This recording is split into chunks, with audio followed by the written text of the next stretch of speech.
standing on. And you can see there used to be a big cave.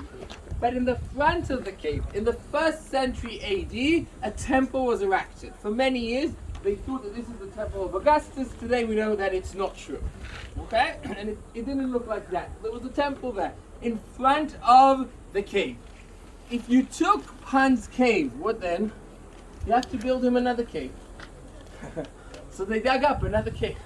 You remember the inscription I read to you? You can see it up there underneath the niche in what we call tabula ansata. 2 years. You see those triangles? Years. Okay. Ansata is years on the side of a tabula. Tabula is really a square kind of form that you can write inside. So tabula ansata. Okay, tabula with ears. That's what it means. You say tabula, it's okay. Different thing. Tabula ansata in Greek. And you can see that there's inscription there in Greek, and that's the inscription I read to you before about the year 148. Now you can see in this picture, that's important, that after this cave, there's another temple, and then another temple, and then another temple, and they're all different in size and quantities, etc.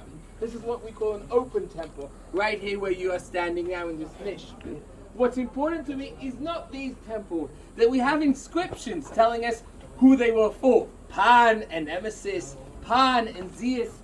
For me, important are these 2 temples at the end that we're going to go and see now. The first temple here, number 6, it says, the tomb temple of the sacred goats. Most funniest name for a temple, right? Again, let's read together. The tomb temple of the sacred goats. Sacred goats, what are you talking about? Second, moving to the next one, if you really want to, number 7, the circle you see right here, and it says the following: the temple of Pan and the dancing goats. People, come on. Okay? What are you talking about? Okay?